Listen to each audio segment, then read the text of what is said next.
So, continuing with the topic of leverage, today we are going to cover the last two leverages, operating leverage and the composite leverage. अब हमने financial leverage cover किया था। Financial leverage में हमने ये देखा था कि वो एक ऐसा लीवरेज है जो डिसाइड करता है कि आपके इक्विटी वालों के लिए कितनी अर्निंग्स बचेंगी after making payment of your fixed interest charge to your debt and the preference dividend to your preference shareholders. The second जो ऑपरेटिंग लीवरेज है ये फोकस करता है कि आपका जो ऑपरेटिंग इनकम है उसका क्या रिलेशन है। सो ऑपरेटिंग लीवरेज होता कब है?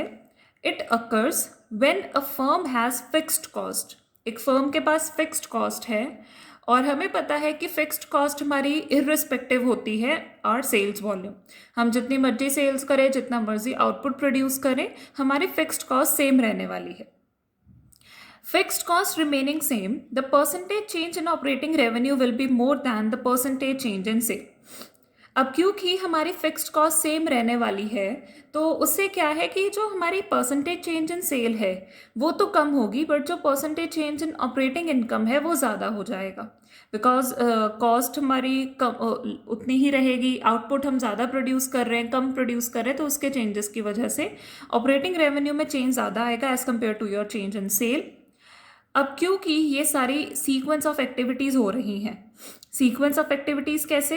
Fixed cost is same with the क्योंकि फिक्स्ड कॉस्ट सेम है, हमारी जो सेल्स वॉल्यूम है वो इर्रिस्पेक्टिव है, वो इंडिपेंडेंट है।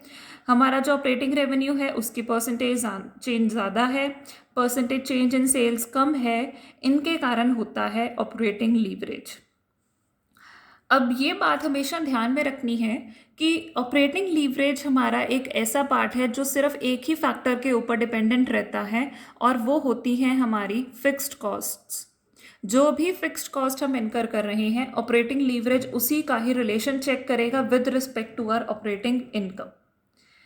अब यहाँ पर अगर इसका फॉर्मूला देखें, ऑपरेटिंग लीवरेज होता है contribution upon operating profit.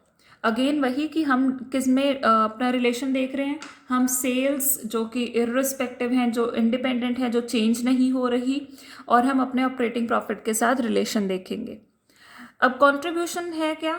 Sales minus variable cost. Already हम कॉस्ट मैनेजमेंट में कर चुके हैं ये टॉपिक। देन जो ऑपरेटिंग प्रॉफिट है उसका फॉर्मूला क्या होता है? Sales minus variable cost minus fixed cost. तो इन शॉर्ट कंट्रीब्यूशन, ये हमारा पार्ट क्या आ गया? Sales minus variable cost is called your contribution. तो इन शॉर्ट अगर हम ये कंट्रीब्यूशन लें और कंट्रीब्यूशन में से फिक्स्ड कॉस्ट को माइनस कर दे तो ऑपरेटिंग प्रॉफिट है। तो इन दोनों के रिलेशन के थ्रू हम फिक्स्ड कॉस्ट में चेंजेस ही नोटिस कर रहे हैं। इसमें आपके पास फिक्स्ड कॉस्ट इंक्लूडेड है, इसमें फिक्स्ड कॉस्ट इंक्लूडेड नहीं होती है, तो वही चेंज आपको पता चल जाएगा कि आपका जो फिक्स्ड कॉस्ट का रिलेशन है विद योर ऑपरेटिंग प्रॉफिट वो कितना है। नाउ जैसे कि हमने किया था कि फाइनेंशियल लीवरेज में भी हम डिग्रीज चेक करते हैं। डिग्रीज चेक करने से हमें कंपैरिजन करना इजी हो जाता है, हम डिफरेंट ईयर्स का कंपैरिजन कर सकते हैं। इन द सेम मैनर हमारे पास डिग्री ऑफ ऑपरेटिंग लीवरेज निकालने का भी फॉर्मूला होता है। अब degree of operating leverage will be calculated with the formula percentage change in profits upon percentage change in sales.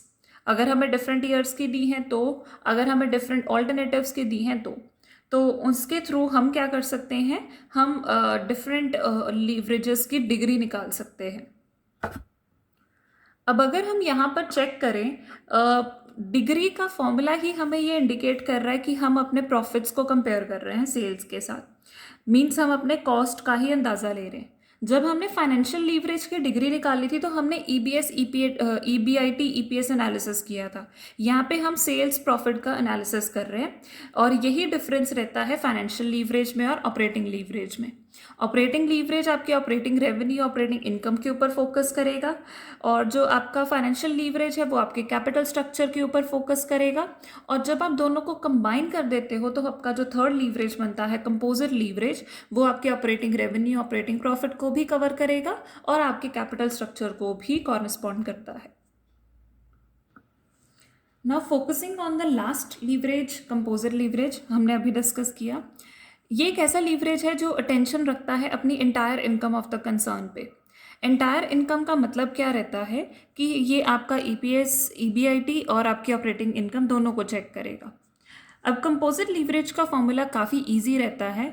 आप फाइनेंशियल लीवरेज और ऑपरेटिंग लीवरेज को मल्टीप्लाई कर दो, that will give you composite leverage. अब यहाँ पर क्वेश्चंस में आपको ये दोनों कई बार गिवन होंगे, आपको डायरेक्टली कंपोजिट लीवरेज निकालना है या फिर आपको फाइनेंशियल लीवरेज की वैल्यू गिवन होगी, ऑपरेटिंग लीवरेज और कंपोजिट लीवरेज निकालने के लिए बोला जाएगा। अब जैसा कि हमने बाकी केसेस में भी किया, वैसे ही इन द सेम मैनर हम अपने डिग्री ऑफ कंपोजिट लीवरेज भी निकालते हैं। अब इसकी डिग्री क्या है, दोनों ही previous financial and operating leverage का कॉम्बिनेशन है। एक में से हमने पिक किया है परसेंटेज चेंज इन ईपीएस और एक में से हमने पिक किया है परसेंटेज चेंज इन सेल्स। अब ऐसा क्यों किया है हमने, ये पार्ट हमें शो करेगा कि हमारी इक्विटी वालों के लिए अर्निंग्स कितनी है और ये पार्ट हमें बताएगा कि हमारे लिए ऑपरेटिंग प्रॉफिट और ऑपरेटिंग इनकम कितना बचा है। तो इससे हमारा फाइनेंशियल लीवरेज कवर हो गया और इससे हमारा ऑपरेटिंग लीवरेज कवर हो जाएगा।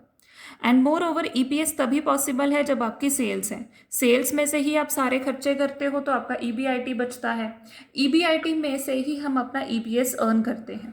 तो ये इंटरडिपेंडेंट है, इसी वजह से ये दोनों degree of composite leverage calculate करने में हमारी हेल्प करते हैं। So this was all about the theoretical part of your leverage chapter.